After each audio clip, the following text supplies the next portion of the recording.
In this segment, we'll discuss some of the new and updated mechanics for the 2021 season. The new mechanics for this year involve field goal and kick tries for crews of 5 and 7, formations in which the offense presents with trips receivers in a crew of 7. So let's take a look at the field goal and kick try coverage changes this year, and we'll start with crews of 5. As many of you know, the crew of 5 presents a challenge when we try to cover field goal formations. So the manual committee suggested 2 revisions. Let's talk about first the kick inside the R15-yard line. At first glance, there's no specific change to the mechanic as far as positioning. The umpire and back judge are under the goalpost and will rule on the kick. The head linesman and line judge are on their sideline, and the referee is in the normal position. However, this year we are asking all officials to pay special attention to their pre-snap actions and dead ball play on this situation. There is a concern that the umpires, being so far away, may not be able to address contact on the snapper. So we're asking all officials to step up with this. It's been normal for umpires to warn the defense to stay off the snapper in these type of plays. The umpires can keep doing that. However, if the umpires are running to the goalpost, the referee can also step up and make the same warning to the defense, unless you're in a hurry-up situation where there's just no time. Head linesman and line judge, you normally crash in after the kick to observe the line play.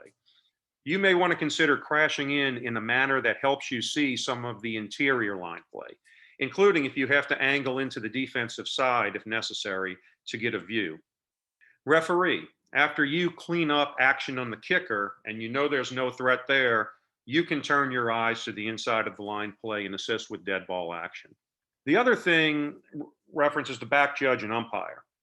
As we usually see, it's normal for both officials to agree on the signal and come out, and both officials give the signal and hold the signal that the field goal is good long enough for everybody to see.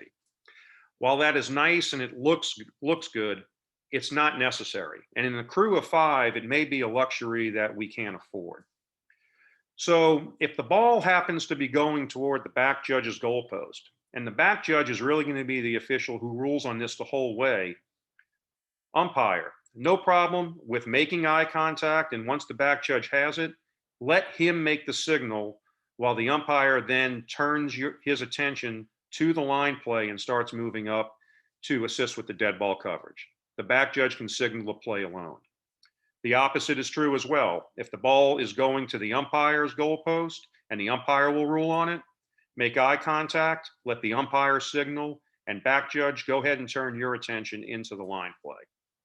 Now let's talk about what happens when the kick occurs and the snap is at the R15 or beyond. This is a change to the physical mechanics. As you can see in the diagram, only the back judge is under the goalpost, and the back judge will be the only official to rule on the success of the field goal. This allows the head linesman and line judge to be in their normal position. It also allows the umpire to be in his normal position to assist with coverage on the snapper and line play. Back judge, go ahead and start in the middle of the goalpost and adjust as the kick approaches. And remember, when the ball is snapped at the 15, this is a minimum 32-yard field goal attempt. This is very unlikely to be a knuckleball coming right at the crossbar, so you should have time to adjust to the left or right as needed. Now, this mechanic was used by Lafayette as an experiment for the last 2 seasons with success. Let's take a look at some of the video examples to see how it works. As you can see here, we have the offense lining up in a scrimmage kick, field goal attempt from the 20-yard line. The referee is in position, as are the head linesman, line judge, and umpire. And as you'll see as the kick, the back judge is in a deep position in the middle of the goalpost with time to move if necessary. Another one, we'll see a field goal attempt from the 15, and you can see the starting position of the back judge here. He's in good position in the middle of the goalpost. He's back about 7 or 8 yards, a position he feels comfortable in. From there, as this kick is made, it will start hooking to the left, and that gives the back judge time to adjust to that goalpost to make a ruling that field goal attempt is no good. There are also some new mechanics for field goal and kick try attempts for a crew of 7. Let's talk about the new mechanic for non-try attempts, field goal, when beyond the R7. In this situation, the side judge will take an initial position on the goal line plane and not the traditional double umpire position that we've had before. Why are we putting the side judge on the goal line plane? Well, as you know, a field goal attempt is just like a punt. And if it breaks the plane of ours goal line, it automatically becomes dead. The only exception is if the ball continues on through the goalpost. If the kick is recovered or caught by team R short of the goal line, they can return it. The problem comes up is if the kick ends up breaking the plane of the goal line, no one is on the goal line to see it, and the back judge and field judge are not sure of whether the ball has broken the plane of the goal line from their position, we run the possibility of a team R player catching the ball in his team's end zone and returning it when it should by rule be dead. That's a problem we don't want to have. And in a crew of 7, we have the luxury of an extra person. So here to take care of that, we're putting the side judge on the goal line to observe that. The side judge's primary responsibility is to see whether the kick breaks the goal line. But when the goal line is not truly in play, we want the side judge to turn their attention to the action of the players.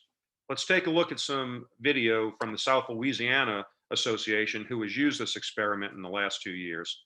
So in this first play, we'll see the offense presenting in a field goal formation, the umpire's in his normal position, and the side judge is taking a position on the goal line pylon on his side of the field.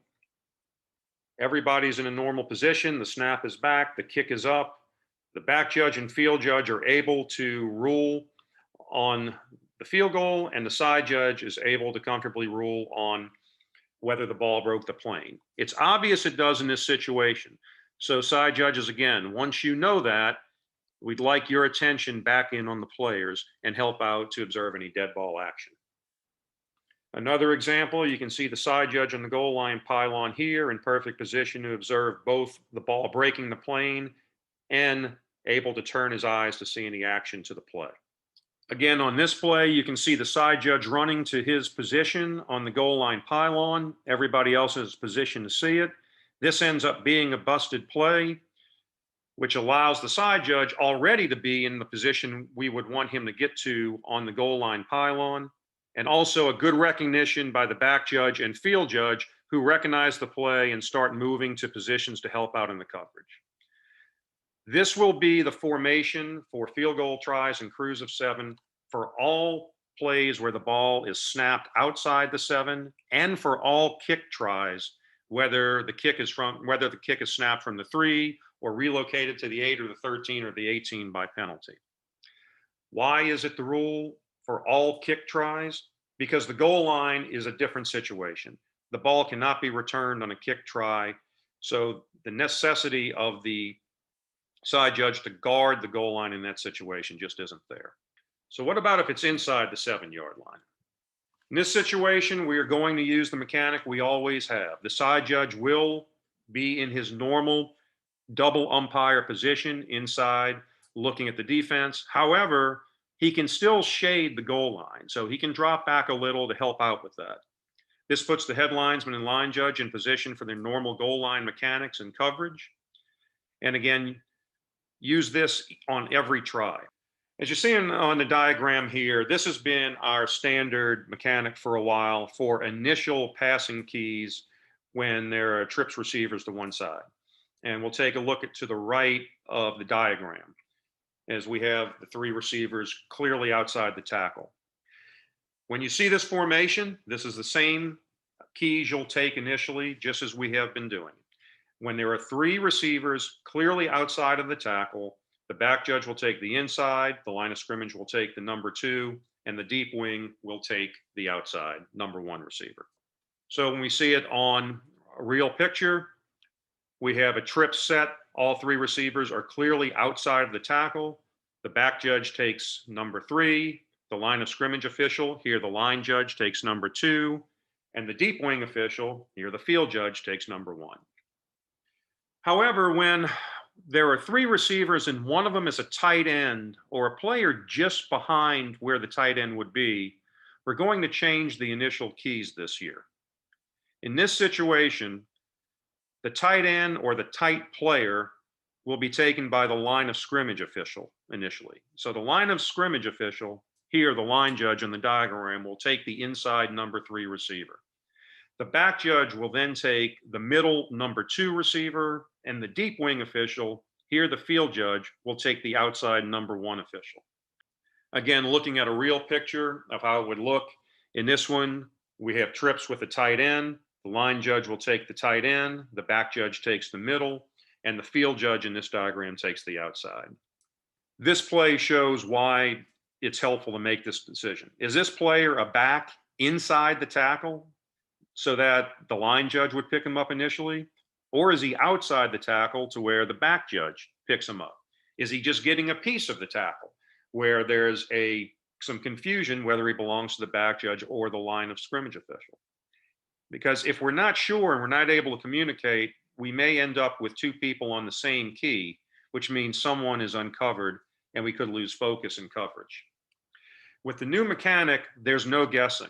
The line of scrimmage official will always initially key on the tight player, whether he is just outside the tackle or just behind the tackle. This takes all the guesswork away.